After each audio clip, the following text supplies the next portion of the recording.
প্রিয় বন্ধুরা, আমি বিজয়। আজকের ঘটনাটা ইসলাম ধর্মের এক ভয়ঙ্কর সত্যর উপর দাঁড়িয়ে আছে। আপনারা অনেকে হয়তো জানেন ইসলামে জিন জাতির কথা বলা আছে। জিনেরা আগুনের মতো তৈরি, আর তারা চাইলে যে কোনো রূপ ধরতে পারে। আজকের ঘটনাটা আমার এক সাবস্ক্রাইবার ভাই আমাকে পাঠিয়েছে। ঘটনাটা ঘটেছিল পশ্চিম মেদিনীপুরের মুর্শিদাবাদের এক পুরনো কবরস্থানের রাস্তার। ঘটনাটা শুনলে আপনার গা কাঁটা দিতে বাধ্য। রহিম ভাই পেশায় একজন ছোট ব্যবসায়ী। হাটে জিনিসপত্র বিক্রি করে বাড়ি ফিরতে ফিরতে প্রায় রাত 11টা বেজে যেত। সেদিন ছিল অমাবস্যার রাত। ঘড়িতে তখন রাত প্রায় 11:30। গ্রামের রাস্তা একে তো ঘুটঘুটে অন্ধকার, তার উপর লোডশেডিং, চারপাশ একদম শুনশান। রহিম ভাই তার সাইকেল করে ফিরছিলেন।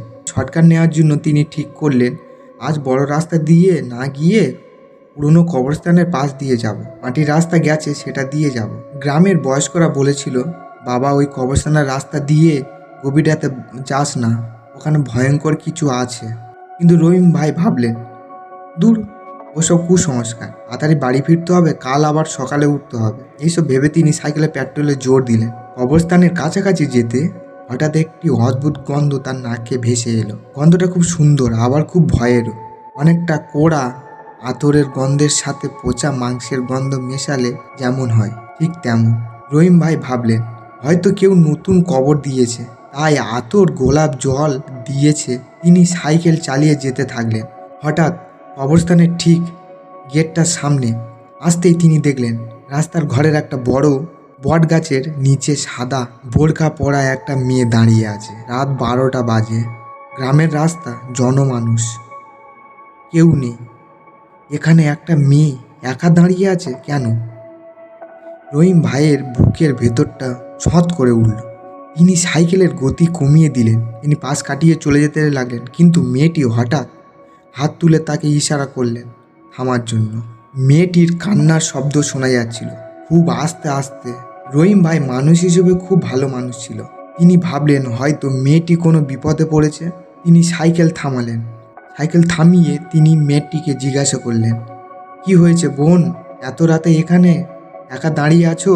মেয়েটি ঘুমটার আড়াল থেকে ফিস করে বলল, ভাইজান, আমি পাশের গ্রামে যাব। আমার আব্বা খুব অসুস্থ, ডাক্তার ডাকতে বেরিয়েছিলাম, কিন্তু এখন আর হাঁটার ক্ষমতা নেই। আপনি কি আমাকে একটু আগুনের মোড় পর্যন্ত নামিয়ে দেবেন? মেয়েটির গলার আওয়াজ ছিল খুব অদ্ভুত, যেন কুয়ার ভেতর থেকে আওয়াজ আসছে। কিন্তু রহিম ভাই অতটা খেয়াল করলেন না। তিনি বললেন, ঠিক আছে, উঠে বসুন, আমি নামিয়ে দেব। সে বসার সাথে সাথে রহিম ভাইয়ের মনে হলো সাইকেলের পেছনে যেন 100 কেজির একটা পাথরের বস্তা চাপানো হয়েছে। সাইকেলটা এত ভারী হয়ে গেল যে সে পেট্রোল ঘোরাতেও পারছিল না, খুব কষ্ট হচ্ছিল। রহিম ভাই মনে মনে ভাবলেন, এতটুকু একটা মেয়ে এত ওজন হয় কি করে? সাইকেল চলতে শুরু করলো। কবরস্থান পার হয়ে বাঁশবাগানের সরু রাস্তায় ঢুকতে রহিম ভাইয়ের নাকে সেই পচা মাংস আর আতরের গন্ধটা আরও তীব্র হয়ে উঠল। আর ঠিক তখনই রহিম ভাই সাইকেলের আয়নার দিকে তাকালেন। যা দেখলেন তাতে তার আত্মা শুকিয়ে গেল। চাঁদের হালকা আলোতে তিনি আয়নাতে দেখলেন মেয়েটির মুখের বোরখাটা একটু সরে গেছে, কিন্তু সেখানে কোনো মানুষের চামড়া নেই। আছে পোড়া ঝলসানো বিভৎস এক মুখ, আর তার চোখ দুটো জ্বলছে আগুনের মতো, দুটো লাল হয়ে। রহিম ভাই ভয়ে সাইকেল থামিয়ে দিতে চাইলেন, কিন্তু তার পা আর চলছে না। তিনি সাহস করে ঘাড় ঘুরিয়ে নিচে মেয়েটির পায়ের দিকে তাকালেন। দেখলেন বোরখার নিচে থেকে বেরিয়ে থাকা পাগুলো স্বাভাবিক পা না, পা দুটো মানুষের মতো, সামনের দিকে নয়, পুরো উল্টানো ঘোরানো পা, গোড়ালি সামনে আর আঙুলগুলো পেছনের দিকে। মানে সে কোনো মানুষ না, সে হলো পিশাচিনী। রহিম ভাইয়ের গলা থেকে কোনো আওয়াজ বেরোলো না। সেই ঠিক মুহূর্তে ওই মেয়েটি রহিম ভাইয়ের কানের ধারে মুখ এনে বলল, কি দেখেছিস, ভয় লাগছে? বন্ধুরা, সেই জঙ্গলের রাস্তায় কি জিনটি রহিম ভাইয়ের জীবন নিয়ে নিল, নাকি রহিম ভাই কোনো অলৌকিক উপায়ে বেঁচে ফিরলেন? সেটা জানতে হলে আপনাদের শুনতে হবে দ্বিতীয় পর্ব। আজকের ঘটনাটা এই পর্যন্ত। ঘটনাটি ভালো লাগলে চ্যানেলটি সাবস্ক্রাইব করে দিও এবং কমেন্টে পার্ট 2 লিখতে ভুলো না। এর পার্ট 2 খুব শীঘ্রই আসবে। এবং আমার এই channel BM horror story subscribe করতে ভুলো না।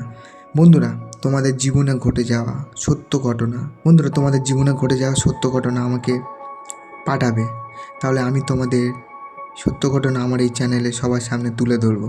চলো তাহলে আজ এই পর্যন্ত।